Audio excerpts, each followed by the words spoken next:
Hey guys, welcome back to my channel sign with Nikhil में। तो आज हम लोग डिस्कस करेंगे मोरक्को संकट के बारे में, जो कि 1905 और 1906 के बीच में चला था, मार्च और मई के महीने में। ठीक है, तो मोरक्को संकट में हमें ये देखना है कि मोरक्को जैसे देश में क्या संकट आन पड़ी, उसमें क्या दिक्कत हुए और ऐसी क्या मजबूरी रही थी कि इसे हम लोग आज मोरक्को संकट के नाम से पढ़ रहे हैं। ठीक है, तो अफ्रीका के में ये एक देश था मोरक्को, और उसमें बहुत सारे देश अपने हितों के लिए लड़ाई कर रहे थे। उनमें से दो तीन राष्ट्र थे जो बहुत ही महत्वपूर्ण थे। वे थे फ्रांस, ब्रिटेन और जर्मनी। ठीक है, तो जर्मनी दुश्मन बन गया था फ्रांस और ब्रिटेन का, क्योंकि फ्रांस और ब्रिटेन एक गुट बना लिए थे और जर्मनी के को उन्होंने अपने गुट में शामिल नहीं किया था। इसी की वजह से मोरक्को संकट आ गया, और इसी की वजह से आप पूरे इस चैप्टर में देखेंगे कि कैसे फ्रांस और ब्रिटेन ने अपने प्रभुत्व को कायम किया और जर्मनी उसका हमेशा विरोध करते रहा। तो सबसे पहले देखते हैं कि मोरक्को उत्तरी अफ्रीका का एक छोटा सा देश था। ठीक है, जो कि 19वीं सदी में एक शासक के अंदर में वह स्वतंत्र हो गया था। अब वो तो स्वतंत्र तो हो गया था, ठीक है, पर उसे अपनी देश की रक्षा के लिए किसी की सहायता की जरूरत थी, क्योंकि वह खुद एक निर्बल देश था। ठीक है, तब मोरक्को ने एक 1880 ईस्वी में एक मैद्रिद की संधि की, जिसमें 13 यूरोपीय राष्ट्रों ने साथ आए और उन लोगों ने वादा किया कि हम मोरक्को का रक्षा करेंगे अन्य दुश्मन राज्यों से। तो इस संधि में क्या हुआ कि फ्रांस और स्पेन का मोरक्को में विशेष हित माना गया। इस संधि में किसे विशेष हित माना गया? तो फ्रांस और स्पेन को। ठीक है, और ऐसा क्यों हुआ? क्योंकि जो स्पेन की सीमा थी वो कहीं ना कहीं मोरक्को से मिलती थी और फ्रांस मोरक्को में अपना प्रभुत्व कायम करना चाहता था। तो इसी की वजह से उसने स्पेन को भी साथ में रखा और अपने प्रभुत्व को भी कायम रखने का प्रयास किया। इसी में देख सकते हैं कि अल्जीरिया के विशाल भूभाग पर फ्रांस का अधिकतर अधिकार था, लेकिन अभी तक मोरक्को और अल्जीरिया के बीच स्पष्ट सीमा नहीं कायम हुई थी। क्या हुआ था? अल्जीरिया और मोरक्को के बीच एक स्पष्ट सीमा नहीं थी, जिसके वजह से एक कंफ्यूजन क्रिएट हो गया था। और क्या हुआ? इसी की वजह से फलता अल्जीरिया मोरक्को में लूट मार करते। अब क्या होता था कि वो लोग लूट मार करते रहते थे, इसीलिए मोरक्को में बहुत सारे संकट आने लगे और इसी में फ्रांस को इसमें कूदना पड़ा। और फ्रांस ने मोरक्को में अपना प्रभुत्व जमाने के लिए उसने कहा कि मैं मोरक्को का रक्षा करूंगा। इसी की वजह से इसमें फ्रांस का एक बहुत बड़ा प्रभुत्व कायम होने लगा था। अब आगे क्या हुआ कि फ्रांस के विदेश मंत्री ने कहा कि फ्रांस को अब मोरक्को में अपने साम्राज्य का विस्तार करना चाहिए और मोरक्को के संकट के विषय में फ्रांस को अपना हित देखना चाहिए और कहीं ना कहीं उसे अपने आप को वहाँ का एक जाना माना प्रतिष्ठित राष्ट्र के रूप में स्थापित करना चाहिए। और इसी के बीच उसने फ्रांस ने ब्रिटेन के साथ संधि की और ब्रिटेन ने उसका साथ दिया। और कहीं ना कहीं ब्रिटेन इसलिए साथ दिया क्योंकि ब्रिटेन का भी इसमें फायदा था। फ्रांस का शांतिपूर्ण प्रवेश। अब आपको पता है कि अब इसमें संधि हो चुकी थी फ्रांस और ब्रिटेन में। अब फ्रांस क्या किया कि वहाँ पे अपने कार्य को प्रारंभ करने लगा, अपने कार्यालय को बैठा दिया और सड़कों का निर्माण किया, बैंकों का निर्माण हो गया और बहुत सारे तार और अपने कार्यालय का विस्तार करने लगा। इससे क्या हुआ कि 1904 में 20 लाख फ्रैंक का कर दिया फ्रांस, किसको? मोरक्को को। इससे मोरक्को को आर्थिक सहायता भी मिल गई। अब क्या हुआ था कि एक बार एक आदिवासी समूह ने फ्रांस के एक अमीर आदमी को किडनैप या फिर अपहरण कर लिया। इससे क्या हुआ कि फ्रांस ने वहाँ के प्रतिनिधि, जो मोरक्को के प्रतिनिधि थे, उनके सामने यह प्रश्न उठा दिया कि अगर हम अपने वासियों का, अपने देशवासियों की रक्षा नहीं कर सकते तो क्या फ़ायदा हमारा यहाँ रहने का। इसीलिए उसने का एक इसको बहाना बना के अपने आप को वहाँ पर स्थापित किया और बोलने लगा फ्रांस कि हम अपने देशवासियों यूरोपियों की रक्षा करेंगे और इसीलिए हमें यहाँ रहना आवश्यक है। तो इस क्या हुआ, इस घटना के बाद फ्रांस की सरकार ने मोरक्को को सुल्तान के पास सुधार के लिए योजनाएं भेजने लगे कि ये हम सुधार करेंगे जिससे आपके पुलिस आपके सैनिक व्यवस्था को ठीक करेंगे ताकि और कोई इस तरह की घटना दोबारा ना हो सके।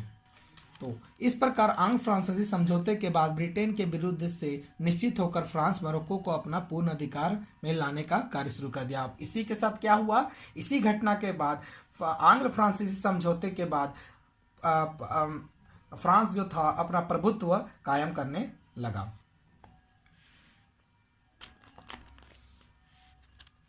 जर्मनी की प्रतिक्रिया। अब इसमें जर्मनी को क्यों इतना आघात हो रहा था, मैंने शुरुआत की ही लाइनों में बताया था आपको कि कैसे फ्रांस और ब्रिटेन एक साथ हो गए थे और जर्मनी को एक तरफा कर दिए थे। इससे क्या हुआ था कि जर्मनी को बहुत ही जेलसी फील हो रहा था, बहुत जलन महसूस हो रहा था कि दोनों राष्ट्र वहाँ मोरक्को में अपने फ़ायदा देख रहे हैं और मुझे साइड कर दिए हैं। तो जर्मनी भी एक शक्तिशाली देश था, वो भी चाहता था कि उसे अपने वहाँ का कुछ हिस्सा मिले। इसी कारण क्या हुआ, जर्मनी के नेता लोग असंतुष्ट हो गए और जर्मनी के नेतागण फ्रांस और ब्रिटेन का विरोध करना स्टार्ट कर दिया। उन्होंने एक योजना बनाई कि अगर वो उन लोगों को बात नहीं माना, उन लोगों का बात अगर नहीं माना गया फ्रांस और ब्रिटेन के द्वारा, तो वो लोग क्या करेंगे, विद्रोह का सहारा लेंगे और उनके जो भी शर्तें हैं, संधि शर्तें हैं, उनका वो अवहेलना करेंगे।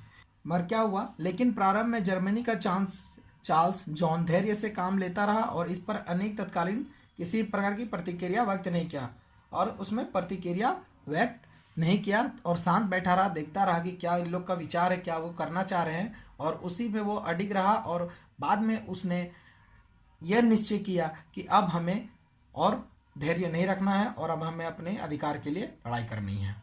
उधर फ्रांस अपने प्रभुत्व को पूरा कायम करने पे लगा हुआ था, अपने प्रभुत्व को पूरा मोरक्को में कायम करने पे वो आतुल हो गया था। उसके बाद उसने क्या किया कि अपने प्रभुत्व का जड़ से मजबूत करने लगा। इसी का विरोध करने के लिए जर्मनी इस पे आगे आ गया और जर्मनी ने क्या सोचा कि पहले हम फ्रांस को धमकी देंगे, उसके बाद अगर वो नहीं माना तो उसे हम विद्रोह के सहारे अपने बातों को मनवाएंगे। ठीक है, तो बाद में जर्मनी ने डिसाइड किया कि 2 मार्च को वे संधि के शर्तों की अवहेलना करेंगे और 1904 को के समझौते के बल पर फ्रांस मोरक्को में उछल कूद जो कर रहा था उसका वे विरोध करेंगे। और उनका मानना था कि अगर फ्रांस को कूटनीति से नहीं हरा पाए तो वे धमकी का भी सहारा लेंगे और उसको विद्रोह करेंगे ताकि वे उसकी बातों को मान सके। तो जर्मनी का यही एक प्रभाव था उस पर कि वो अपने आप को वहाँ का भी पार्टनर, एक तरीका से बोल सकते हैं पार्टनर बनाना चाहता था। यूरोपीय महागुट की योजना। अब क्या हुआ कि जर्मनी ने जो आंग्ल फ्रांसीसी समझौता था उसको तोड़ना चाहता था, इसीलिए उसने एक महागुट को बनाने की योजना की। और इस महागुट को में कौन कौन राष्ट्र शामिल हुए थे, जर्मनी, ऑस्ट्रेलिया, रूस और फ्रांस को उसने शामिल किया था। वो ब्रिटेन को सबसे बड़ा अपना शत्रु मानता था क्योंकि ब्रिटेन के ही बल पे फ्रांस कहीं ना कहीं मोरक्को में उछल रहा था। तो उसने सबसे पहले रूस को ब्रिटेन के खिलाफ भड़काना प्रारंभ कर दिया और उसने रूस के जार के साथ कान भरना स्टार्ट कर दिया ताकि रूस का जो जार है वो ब्रिटेन के खिलाफ आ जाए और वो ब्रिटेन का साथ ना दे। जर्मनी जब विरोध करे तो वो रूस का साथ नहीं दे। केजर का एक और स्वप्न था कि वह रूस को अपने पक्ष में कर लेता है तो रूस का मित्र फ्रांस भी उसके जाल में फंस जाएगा। तो इसका आप देख सकते हैं क्या प्लान था। इस प्रकार केजर ब्रिटेन के खिलाफ एक यूरोपीय महागुट के निर्माण का स्वप्न देख रहा था। बारजेको सम्मेलन 24 जुलाई 1905 को बारजेको नामक स्थान में केजर और जार के बीच मुलाकात हुआ और उन लोग दोनों ने मिलकर एक संधि की, जिसे हम बारजेको की संधि कहते हैं। अब आपको को पता है कि केजर कैसे अपने एक महागुट की योजना बनाना चाह रहा था, और उसने सबसे पहले प्लान बनाया था कि रूस को वो अपने पक्ष मिला लेगा और ब्रिटेन के खिलाफ वो उसे भड़काएगा। मगर बाद में क्या हुआ, जब ये संधि हुई तो रूस के जार को पता चला कि ये रूस के जार के विदेश मंत्री को यह पता चला कि कैसे केजर ने धोखे से यह संधि को अपने अपने हित में लाया है, और अपने ही स्वप्न को पूरा करने के लिए उसने रूस का इस्तेमाल करना प्रारंभ कर दिया है। ये बात रूस के विदेश मंत्री ने जाके किसे कह दी, रूस के जार को कह दी, और जार ने बाद में यह संधि को तोड़ दिया। इसी संधि के टूटने के साथ ही केजर का स्वप्न महागुट का ये भी टूट गया। बूलो की मोरक्को नीति। अब जो बूलो था वो भी अपने नीति को अपना यहाँ पे लाना चाहता था, कि उसका मानना था कि केजर की बारजेको संधि की योजना से उसके चांसलर बूलो की नीति अधिक महत्वपूर्ण थी। और जो केजर की महागुट की नीति से सबसे अच्छा किसको माना गया, तो वहाँ के बूलो की नीति को वहाँ का सबसे अच्छा माना गया, क्योंकि जो बूलो था वो चाहता था कि कहीं ना कहीं अपने जर्मनी को वहाँ की मोरक्को के आर्थिक हित से ही दिलचस्पी लेनी चाहिए, ना कि वहाँ के राजनीति से। बूलो जानता था कि कहीं ना कहीं जर्मनी का अपमान हुआ था, पर वो इस अपमान की आग को सह लिया था, और वो चाहता था कि ज़्यादा विद्रोह का सहारा ना लिया जाए, और अपने आर्थिक दिलचस्पी को वहाँ बढ़ाया जाए, और वहाँ से सिर्फ अपने आर्थिक फायदे को ही देखा जाए और अपने आप को समृद्ध बनाया जाए। ना कि यह चाहता था कि किसी देश को किसी के विरुद्ध भड़काए, या फिर किसी को मारपीट करे, या फिर युद्ध का सहारा ले। वो यह नहीं चाहता था। वो मतलब अपने आर्थिक हितों पर ही ध्यान दिया, और मोरक्को से उसने बस यही चाहा कि उसे बस आर्थिक स्थिति से मजबूती प्रदान हो। तो इसी के साथ यह चैप्टर का अंत होता है। आशा करता हूँ कि आप लोग को मोरक्को संकट समझ में आया होगा। So thank you.